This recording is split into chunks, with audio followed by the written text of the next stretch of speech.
easy bass guitar songs for beginners. These are easy bass guitar songs to learn, so stick around. You don't want to miss them.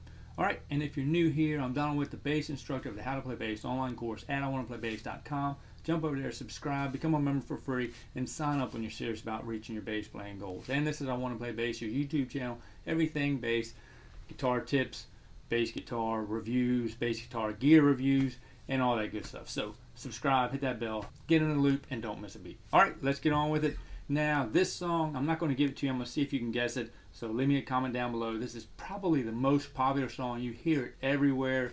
You've heard it if you've ever been to a sports event or anything like that. You've probably heard it. Even at your high school sports events, they play it a lot too. So you definitely have heard this. Whether you know what it is or who did it, you're going to find out. Okay?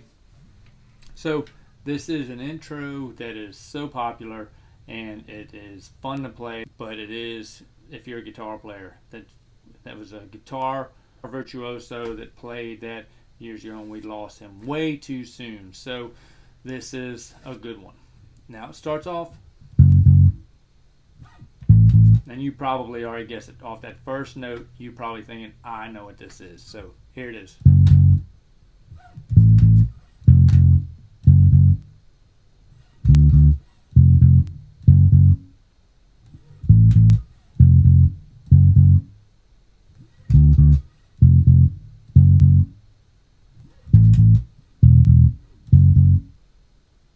Okay, so if you don't know it, I'm giving it to you now. It's Crazy Train by Ozzy Osbourne, and that's Randy Rhoads on guitar, Bob Daisley on bass. Phenomenal. Randy Rhoads, Bob Daisley, and the drummer, Lake, something like that, all wrote those songs. Ozzy, there was a big controversy between Ozzy writing them and royalties and stuff like that. Lawsuits went on for years over it, but I think they finally settled. Well, I know they finally settled it years ago, but now Bob Daisley, Randy Rhoads' family, and Lake get their cuts of the royalties, because that is played everywhere. That is played everywhere. The royalties are a huge amount of money that gets paid out for every time that's being played. So it's a big deal there. So that is, and like I say, Ozzy actually went as far as re-recording it with Rob Trujillo and another drummer, I can't remember who it is, and they had to change the lines up a little bit, but people weren't satisfied with it. So Ozzy, they just cut that whole idea. I don't know whose idea it was, Sharon or Ozzy's, but that was kind of in question as well. But they did try that. It didn't go over well, and so they brought it back with the way it is. But they kept Randy Rhoads' guitar parts in there, but they just changed the bass and drum lines around a little bit, which was sad. But it still did good. Those phenomenal. I'm not taking anything from Rob Trujillo. He's an amazing bassist by far. Phenomenal. But just the idea of taking a song, a classic like that, and just changing it just for whatever purpose. That is sad. So that's done. Not taking anything from Ozzy or anybody. They're phenomenal at what they do. Just amazing at what they do. And it just gets that way. Business is business, and it's sad to say, but it is. So so again, that's Crazy Train, and it starts off F sharp, A, F.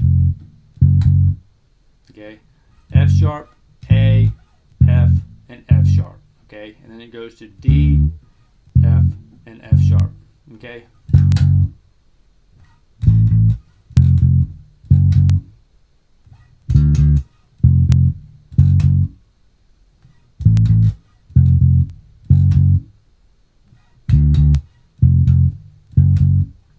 Okay, so that is Crazy Train. That's probably the most popular part about it.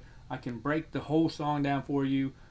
Actually, I'll probably do that in the video, but leave me a comment if you want that to be done. I'll be glad to do it. I'm probably going to do it anyway, because it's not that difficult of a bass line. You listen to that guitar part, that's what's hard. That guitar part, Randy Rhoads is just wrecking it. It's amazing, and just the way he is, so talented, and like I say, lost him too soon. So terrible. Can't imagine what kind of music would have come out of them. years from today what he'd be producing. So yeah, it's so sad. But so that's the bass line. Let me get back on track. A little tangent there. So that's the bass line. That's the intro. That's the most popular part. That you play that, people are going to think that's so cool that you can play that. But the rest of the song isn't that difficult either. And if you want to know that, break it down. I'll break it down for you in another video alone. Okay. So the second song, the easy bass guitar songs to learn. You think, all right, this isn't that easy of a song. But it really is. It really is. It's not that crazy, and it's just so popular, and that bass line is just something to die for. It's a great one. So it's going to be Wasted Years. Steve Harris is on board with this, and he's the man. He is the man. So Bob Daisley's the man too. So let me give nothing. If you listen to those bass lines, if you want to hear more Ozzy stuff off Blizzard of Oz, I'll break those down for you. I've figured out almost all of them. So, and there are more of them. So if there's any particular Ozzy song you want to know, let me know. I'll break it down for you. Okay? So because Bob Daisley works it amazingly, and he's had other bassists in there. Nothing's coming to mind. I mean, Geezer Butler, Black Sabbath stuff is phenomenal. But anyways, we've got Wasted Years. He's basically on that E, okay? And then Adrian Smith is doing his thing. That guitar part is so cool. And then the bass line comes in.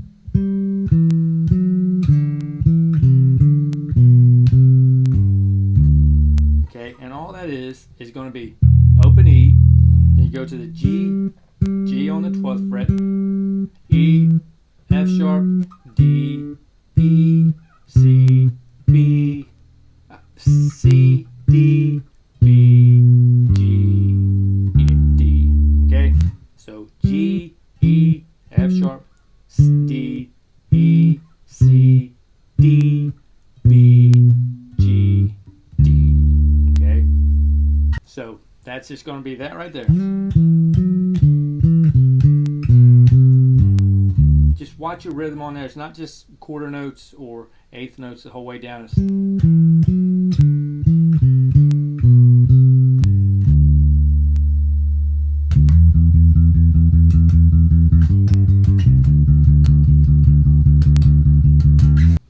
to the D, okay? And once we get to the D, then the verse begins right there. D to E, and you're just working that D to E.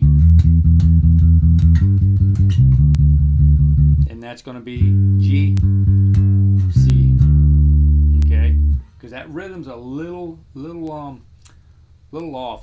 not necessarily off, but it's just a little to get a grasp on, okay? So it sounds easy enough, but it's not.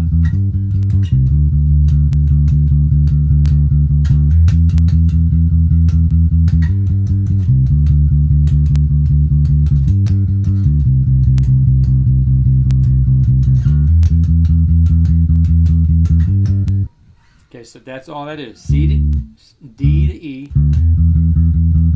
to the G, G, C to D. Okay, now D to E. Do it again. Now we go to G, D to C. Okay, so just like this.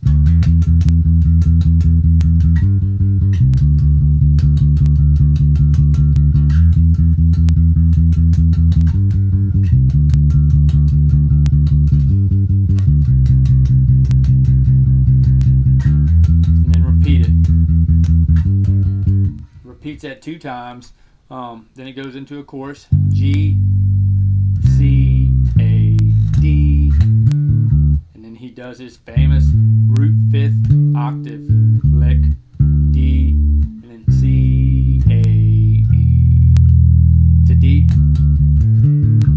Okay, the root 5th octave lick. And then we do a little walk up to the G from the D, from the C. C, D, E, F, G, okay?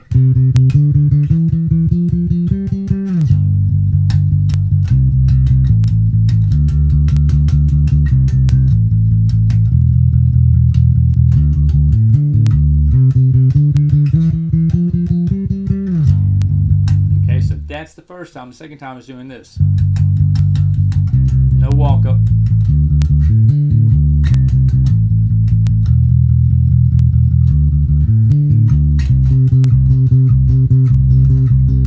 Just doing a C octave there.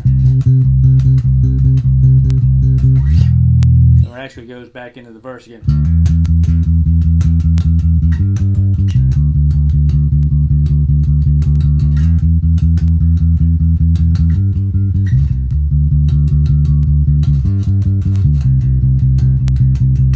So that's a great one to learn if you're a big Maiden fan. If you're not, become one, because he's definitely somebody to emulate, even if it's just temporary. Just add that kind of style, just that driving bass line ability he had.